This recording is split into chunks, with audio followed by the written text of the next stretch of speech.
अव्यय शब्दों की कड़ी में बच्चों हमारे अगला टॉपिक है समुच्चय बोधक। समुच्चय का अर्थ होता है समूह, किन्हीं दो चीज़ों को जोड़ने वाला, किसी का समूह बनाने वाला जो शब्द है वो समुच्चय बोधक होगा। दो वाक्यों, वाक्यांशों अथवा शब्दों को परस्पर मिलाने वाले अव्यय शब्द समुच्चय बोधक कहलाते हैं। जैसे जैसे, और, तथा, किंतु, अथवा, इसलिए आदि। अब हम कुछ उदाहरण देखते हैं बच्चों कि किस प्रकार से समुच्चय बोधक अव्यय काम करते हैं। हमारा पहला उदाहरण है राम, लक्ष्मण और सीता वन को गए। यहाँ राम, लक्ष्मण, सीता ये शब्द हैं जिनको और के द्वारा जोड़ा गया है।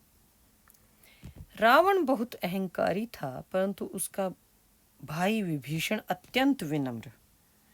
यहाँ भी हमने इसको हाईलाइट कर दिया है परंतु को। यहाँ निपात समुच्चय बोधक यही है, दो वाक्यों को यह जोड़ रहा है। रावण बहुत अहंकारी था, उसका भाई विभीषण अत्यंत विनम्र था। इन दो वाक्यों को परंतु के द्वारा जोड़ा गया है, इसलिए ये समुच्चय बोधक है। तीसरा, यद्यपि वह निर्धन है तथापि ईमानदार भी है।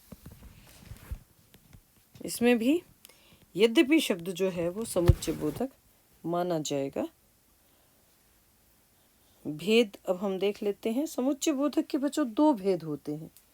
किसी भी वाक्य को जब हम जोड़ते हैं तो उसको जोड़ने के दो ही तरीके होते हैं। या तो दो समान वाक्य हों जिनको हम और, तथा, इसलिए अथवा कुछ लगाकर जोड़ते हैं, या फिर हमारे पास ऐसे वाले शब्द हैं जो दो वाक्य हैं और एक वाक्य का अर्थ दूसरे वाक्य के बगैर स्पष्ट नहीं होता, यानी एक वाक्य दूसरे पर आश्रित वाक्य है।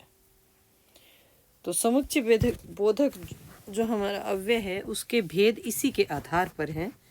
पहला भेद हमारा है समानाधिकरण समुच्चय बोधक और दूसरा भेद है व्यधिकरण समुच्चय बोधक।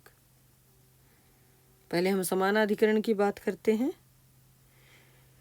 जो समुच्चय बोधक समान शब्दों, वाक्यांशों या वाक्यों को जोड़ने का कार्य करते हैं, जैसे सूर्य निकला और अंधकार नष्ट हो गया। उसने परिश्रम तो किया परंतु सफलता नहीं मिली। तो यहाँ जो रेखांकित या हाईलाइट किए गए शब्द हैं वो समुच्चय बोधक है। अगर आप देखें तो पहले में दो वाक्य हैं बराबर के जिनको और के माध्यम से जोड़ा गया है। दूसरा जो हमारा था, उसने परिश्रम तो किया परंतु सफलता नहीं मिली। यह भी दो वाक्य हैं जो आपस में जुड़े हुए हैं। एक वाक्य जो है, दोनों वाक्य अपने आप में स्वतंत्र वाक्य हैं। दूसरा हमारा है व्यधिकरण समुच्चय बोधक। एक या एक से अधिक आश्रित उपवाक्यों को प्रधान उपवाक्य से जोड़ने वाले समुच्चय बोधक व्यधिकरण समुच्चय बोधक कहलाते हैं।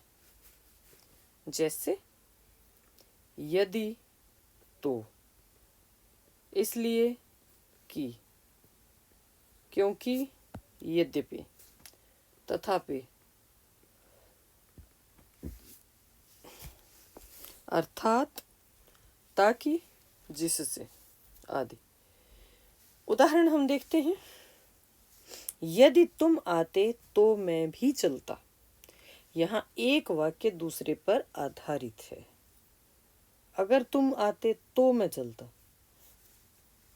तो यहाँ यदि और तो जो आए हैं ये व्यधिकरण समुच्चय बोधक के चिन्ह हैं।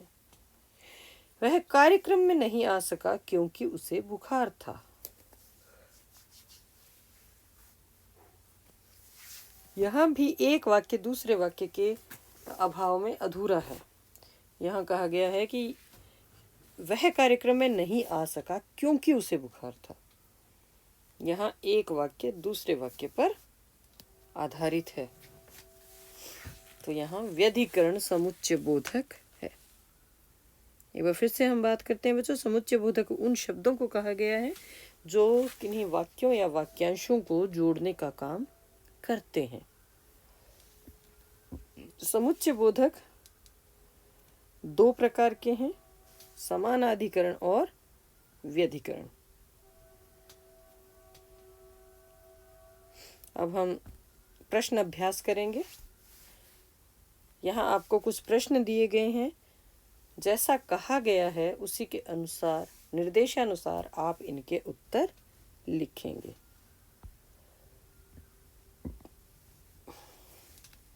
ये टॉपिक हमारा यहीं खत्म होता है। धन्यवाद।